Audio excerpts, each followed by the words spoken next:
근심하게 한 자가 있었을지라도 나를 근심하게 한 것이 아니요 어느 정도 너희 모두를 근심하게 한 것이니 어느 정도라 하면 내가 너무 지나치게 말하지 아니하려 함이라. 이러한 사람은 많은 사람에게서 벌받는 것이 마땅하도다. 그런즉 너희는 차라리 그를 용서하고 위로할 것이니 그가 너무 많은 근심에 잠길까 두려워하더라. 그러므로 너희를 권하노니 사랑을 그들에게 나타내라. 너희가 범사에 순종하는지 그 증거를 알고자 하여 내가 이것을 너희에게 썼노라. 너희가 무슨 일에든지 누구를 용서하면 나도 그리하고 내가 만일 용서한 일이 있으면 용서한 그것은 너희를 위하여 그리스도 앞에서 한 것이니 이는 우리로 사탄에게 속지 않게 하려 함이라. 우리는 그 계책을 알지 못하는 바가 아니로다. 누군가를 용서한다라고 하는 것은 어려운 일인 것 같습니다. 그러나 우리가 인생을 한 걸음 더 앞으로 나아가기 위해서 반드시 해야 할 것은 용서하는 일입니다. 교회 공동체에서도 공동체가 온전하게 성장하기 위해서 이 용서라는 것은 필요한 것이라고 할 수 있습니다. 이 자리에 있는 우리 모두가 죄인된 삶, 잘못을 저지른 인생이었지만 하나님의 용서, 예수 그리스도의 십자가를 통해서 주홍같이 붉은 죄가 희어진 삶이 되어졌습니다. 지난주 우리가 나누었던 말씀처럼 바울은 누군가를 정죄하는 것조차도 사랑의 마음으로 해야 한다라고 하는 이야기를 들려주고 있다는 것입니다. 오늘 바울은 근심하게 하는 자에 대한 이야기를 하는데요. 바울이 받은 공격은 부도덕한 어떤 행위 때문이 아니었습니다. 오히려 바울 자신과 사도적인 권위에 대한 인신공격에 가까운 것이었습니다. 오늘 본문에 나오는 근심하게 하는 자라고 하는 그런 표현이 나오는데요. 콜린 크루즈라고 하는 분이 쓴 그 글을 보면 바울이 고린도 전서를 통해서 근친상간한 사람들을 그들을 징계하라고 명했습니다. 편지에 권고를 했어요. 그런데 당시에 고린도의 성도들이 그 근친상간한 사람들을 정죄하지 않고 그대로 내버려 두었다는 것입니다. 그 당사자가 징계도 받지 않고 회개도 하지 않은 모습을 보고 직접 바울이 그 일을 해결하기 위해서 고린도에 가게 됩니다. 그런데 바울이 왔다고 그 모든 것들이 다 해결될 수는 없겠죠. 그래서 오히려 바울의 사도적인 권위에 대해서 사람들이 배척하는 그런 상황을 접하게 됩니다. 그래서 바울은 어쩔 수 없이 에베소로 돌아가게 됩니다. 그리고 또다시 편지를 통해서 자신을 공격했던 사람들을 징계하라고 요구를 합니다. 그리고 이제 두 번째 그렇게 간독한 편지를 보냈을 때 그것이 실행이 되어서 그 사람들이 징계를 받게 되었습니다. 또 다른 것은 지난주에 말씀드렸던 것처럼 바울이 반복적인 그런 여행 계획을 변동했다고 말씀을 드렸는데, 그래서 사람들이 바울에 대해서 변덕쟁이, 믿을 수 없는 사람이라는 소문이 퍼지면서 바울을 근심하는 그런 마음을 갖게 되고, 그런 소문을 퍼뜨리고 어렵게 했던 사람들이 바로 바울을 근심하게 했던 사람이라고 말할 수 있을 것입니다. 그런데 지난주에 말씀드린 것처럼 바울은 사랑의 목자입니다. 자신을 대적한 사람들에 대한 그 태도에 있어서도 이런 사랑의 목자라고 하는 것이 드러나게 되는데, 바울은 자신을 대적했던 사람들을 그대로 방치하지 말고 용서하고 회복시켜줘야 된다고 고린도 교인들에게 말하고 있습니다. 전에 자신을 근심하게 한 사람은 바울 자신뿐만이 아니고 고린도에 있는 성도 여러분 모두에게 근심하게 한 것이라고 하는 것을 우리는 알아야 됩니다. 그럼에도 불구하고 이러한 사람이 많은 사람에게 벌받는 것이 좋다는 거예요. 여러분, 어떤 사람이 사회에서 낙인이 찍히거나 사람들에게 이 사람은 잘못한 것이 있다고 하면 요즘은 어떻습니까? 그 사람이 완전히 세상에서 고립되어 있고. 그런데 오늘 바울이 한국한 편지를 통해서 교회가 덮어두고 사랑한 것이 아니라 그들이 자신들의 문제를 회개할 수 있도록, 그 사람 스스로가 문제를 인식하고 회개할 수 있도록 도와줘야 된다고 호소했습니다. 그리고 그 사람들이 그러한 모습을 통해서 자기의 죄를 깨닫고 회개했다는 것. 때로는 징계를 통해서 자신의 문제와 잘못을 인식하도록 우리는 도와줘야 합니다. 그래야만 내가 무슨 잘못을 했고 어떻게 변화되어야 된다는 걸 알게 되죠.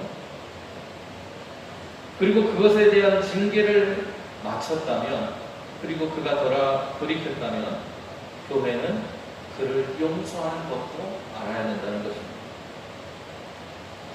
용서를 통해서 그도 믿음 안에서 역시 한 형제 자매라고 하는 사실을 우리는 기억해야 한다는 것입니다. 바울은 근심하게 한 자가 그 징계로 말미암아서 너무 많은 근심에 잠기면 안 된다고 말하고 있습니다. 교회는 회개하는 사람에게 사랑을 확인시켜줄 수 있는 곳이어야 됩니다. 그래서 오늘 바울은 그런즉 너희는 차라리 그를 용서하고 위로할 것이니 그가 너무 많은 근심에 잠길까 두려워하노라. 그러므로 너희를 권하노니 사랑을 그들에게 나타내라고 7절과 8절에서 이야기하고 있습니다. 교회 징계의 근간은 그리스도의 사랑의 바탕을 두고 있어야 되는 것입니다. 교회는 그가 잘못을 인식하고 회개할 수 있도록 그를 때로는 징계하는 것이 필요합니다. 그러나 우리의 목표가 징계여서는 안 된다.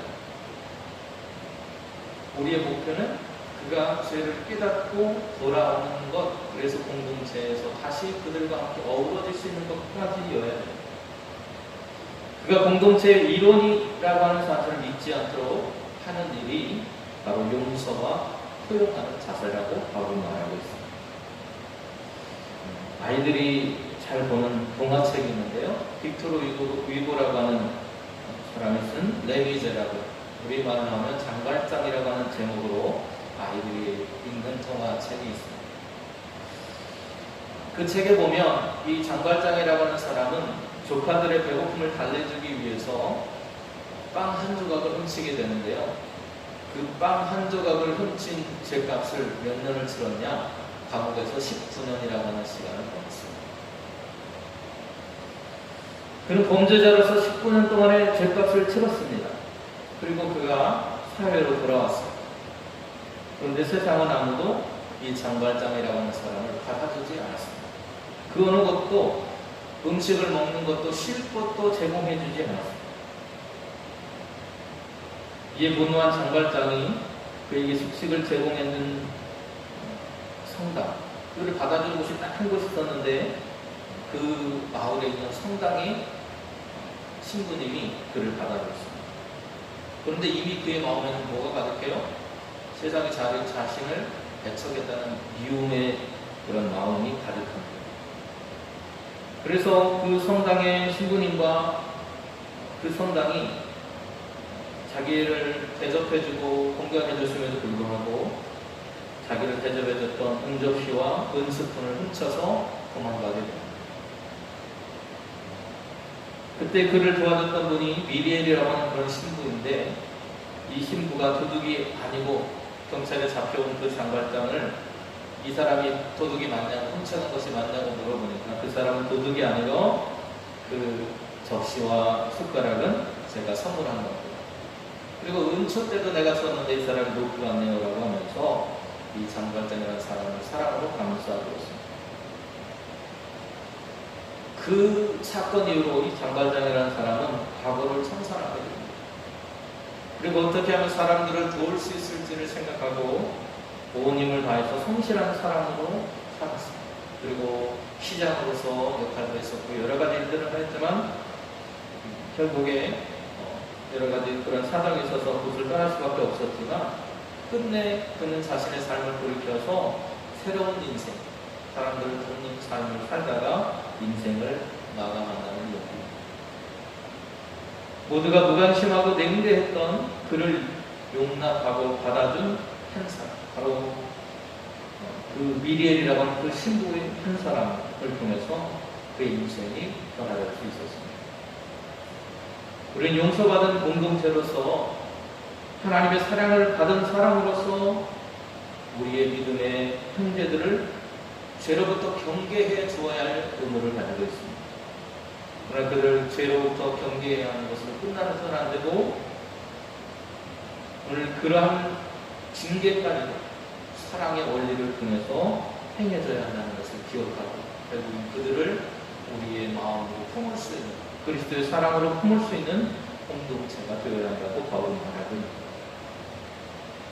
우리가 교회에서 행하는 권징의 목적은 징벌을 하는 것에 있지 않습니다. 그 사람이 믿음 안에서 바로 세워지게 하는 데 있습니다. 그래서 권징을 통해서 문제가 해결된 후에는 사랑을 통해서 그들이 공동체의 일원이라고 하는 사실을 깨닫게 해줍니다. 그래서 오늘 바울이 말하고 있는 용서라고 하는 것의 다른 이름은 무엇이냐? 바로 사랑이라고 하는 것입니다.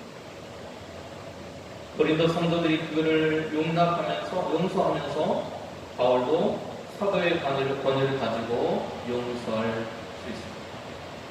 용서와 연합을 파괴하는 것은 사탄의 계략이라고 본문은 이야기합니다. 용서는 사탄의 악한 계략을 파하는 일이고 그리스도의 마음으로 사는 일입니다. 사단으로 하여금 교회의 한 지체를 영구에 빼앗고 도덕적인 실패를 악용해서 범죄한 사람으로 타락하게 만들고 그로 인해서 교회로부터 소득을 얻지 못하도록 사단은 항상 우리를 괴롭힙니다. 우리는 교회 지체의 죄를 방치하거나 가볍게 여겨서는 안 됩니다. 그들이 죄를 짓고 오늘 그가 가지고 있는 죄의 그런 모습이 보여진다면 우리는 반드시 그를 향해서 돌아설 수 있도록 이야기해 줘야 합니다. 그러나 교회와 하나님의 이름의 명예를 위해서 우리가 그렇게 하는 것이지 그를 징계하는 것에 목적이 있지 않다는 것을 기억합니다. 그들이 회복되기를 원하는 마음으로 사랑의 마음으로 기도하는 마음으로 그렇게 해야 한다는 사실을 기억합니다. 그들을 회복하는 것 그것이 하나님이 원하시는 것이고 바울이 진정으로 그를 징계했던 목적이라고 오늘 밝히고 있는 것. 그들에게 화해를 전하고 실천해야 합니다. 우리에게 잘못한 사람들을 징계하는 것을 우리는 만족하고 기뻐하는 것이 아니라 그들이 회개하도록 도와주고 그리고 그들이 역시도 그리스도 안에서 하나의 공동체라고 하는 사실을 그리고 사랑받기에 합당한 사람이라고 하는 것을 그들로 하여금 깨닫게 해주어야 합니다. 교회 공동체가 그들을 사랑하고 있다는 것을 느끼도록 도와줘야 할 것입니다. 이런 모습을 통해서 진정으로 하나님이 원하시는 교회 공동체, 사랑으로 충만한 공동체로 거듭나는 교회가 될 수 있기를 주님의 이름으로 축원합니다.